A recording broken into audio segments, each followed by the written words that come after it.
हाय, आज की वीडियो में मैं आपको बताने वाला हूँ यूथ एक्सचेंज प्रोग्राम के बारे में। अगर ये वीडियो आप पूरा देखते हो तो ये वीडियो आपके लिए बहुत ही ज्यादा बेनिफिशियल होने वाला है। तो चलिए शुरू करते हैं।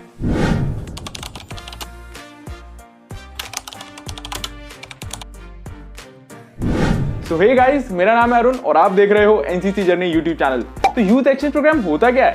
तो जैसा कि इसके नाम से समझ में आ रहा है, यूथ एक्सचेंज प्रोग्राम, राइट, कि इसमें एनसीसी जो है वो हमारे जो कैडेट्स हैं उनके थ्रू हमारा जो कल्चर है उसको एक्सचेंज करते हैं, उनको शेयर करते हैं डिफरेंट कंट्रीज के साथ में। एंड ये जो कंट्रीज है इनकी लिस्ट एक स्पेसिफिक है, वो कंट्रीज हैं ये: Russia, Sri Lanka, Bhutan, Nepal, Bangladesh, Vietnam, Singapore, Turkmenistan, Kazakhstan and Maldives. तो इन कंट्रीज के साथ हमारा वाईपी चलता है। एंड अब सवाल ये आता है कि भाई वाईपी तो समझ में आ गया क्या होता है, बट कैसे इसके लिए सिलेक्ट होते हैं, इसका सिलेक्शन प्रोसीजर क्या है? तो बेसिकली इसका जो सिलेक्शन प्रोसीजर है वो स्टार्ट होता है आपका रिपब्लिक डे कैंप के अंदर। मतलब आपको रिपब्लिक डे कैंप में सिलेक्ट होना पड़ेगा, तभी आप वाईपी के लिए सिलेक्ट हो पाओगे, जो कि मुश्किल है थोड़ा, क्योंकि रिपब्लिक डे कैंप में ही बहुत कम बच्चे सिलेक्ट हो पाते हैं, तो वाईपी में तो और भी कम होते हैं। बट अब बहुत सारे बोलेंगे कि बिना आरडीसी के भी आप वाईपी कर सकते हो। हाँ, ये पॉसिबल था कोविड में, राइट, क्योंकि कोविड में ओपन सिलेक्शंस किए गए थे वाईपी के। बट नॉर्मल जो प्रोसेस है वो ये है कि वाईपी का जो सिलेक्शन है वो रिपब्लिक डे कैंप के अंदर होगा। मतलब मिनिमम क्राइटेरिया ये है कि आपको सबसे पहले आरडीसी में सिलेक्ट होना पड़ेगा एज अ बेस्ट कैडेट या फिर कोई भी इवेंट में, देन आप वहां जाके फिर वाईपी के सिलेक्शन में पार्टिसिपेट कर सकते हैं। अब ये भी समझ में आ गया कि कैसे पार्टिसिपेट करना है, बट पार्टिसिपेशन में होगा क्या, किस बेसिस पे सिलेक्शन किया जाएगा? तो वाईपी के लिए एक एग्जाम कंडक्ट किया जाता है। इस एग्जाम के अंदर 4 तरह के पेपर या फिर हम बोल सकते हैं 4 पार्ट्स होते हैं, जिसमें आपका रिटन टेस्ट होता है, ड्रिल टेस्ट होता है और आपका इंटरव्यू एंड आपका पर्सनैलिटी टेस्ट।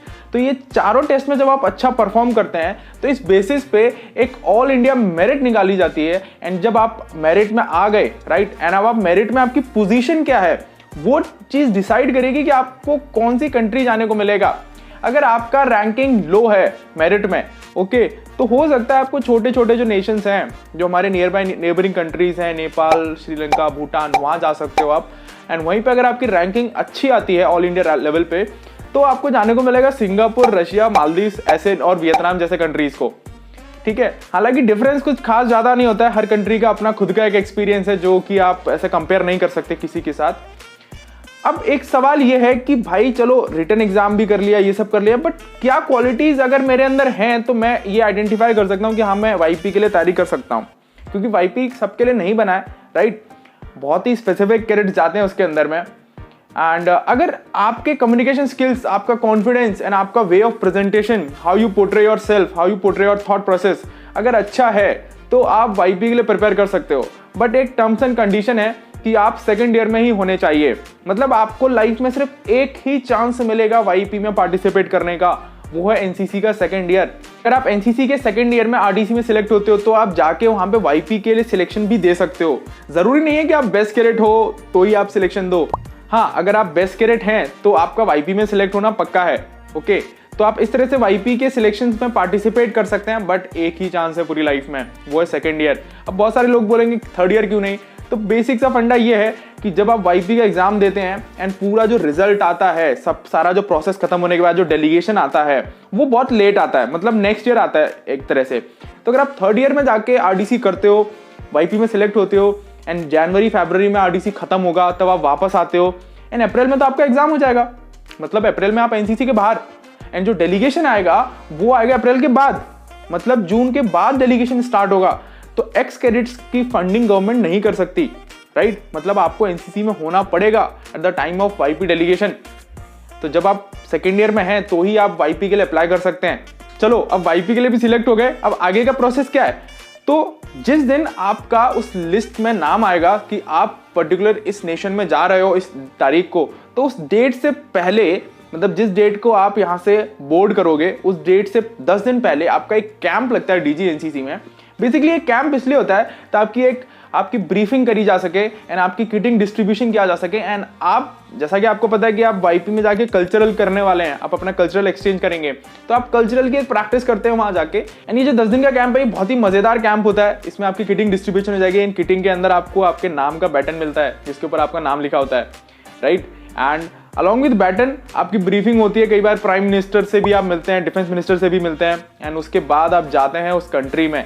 एंड जो भी कंट्री है, सपोज वियतनाम ले लेते हैं, तो जब आप वियतनाम जा रहे हैं एंड वहाँ पे जाके आप 10 दिन 12 दिन जितना भी दिन वहाँ पे आपको रुकना है, प्रोबेबली 10 से 12 दिन का ही आपका डेलीगेशन होता है।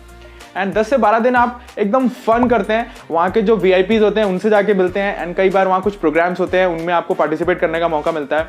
एंड जो वियतनाम के जो NCC के कैडेट्स हैं, बेसिकली वहाँ के जो यूथ कैडेट्स हैं, उनके साथ आप जाके मिलते हो, उनके जो ट्रेनिंग प्रोसेस है उसको आप जाके देखते हो, एंड उनका जो कल्चर है वो भी आपको देखने को मिलता है। एंड जैसे ही आपका पूरा YP खत्म होता है, मतलब वो 10 से 12 दिन खत्म होते हैं, आप वापस DG NCC आते हो, आपकी एक छोटी सी ब्रीफिंग वापस से होती है, and back to home, that's it.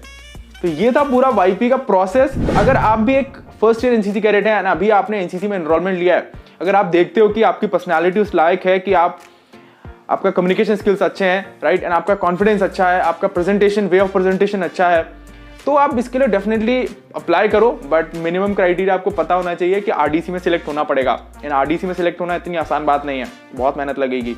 बाकी अगर आपका कोई भी क्वेश्चन है related to youth exchange program, तो आप कमेंट बॉक्स में डाल सकते हो। सो अगर आपने भी YP किया है तो आप अपनी जर्नी या फिर अपना एक्सपीरियंस कमेंट सेक्शन में शेयर कर सकते हो, एंड जितने भी कैडेट्स के डाउट हैं प्लीज हेल्प करो उनको उनके क्वेरीज को सॉल्व करने में। Thank you so much. Till then keep grinding and keep learning. Bye bye.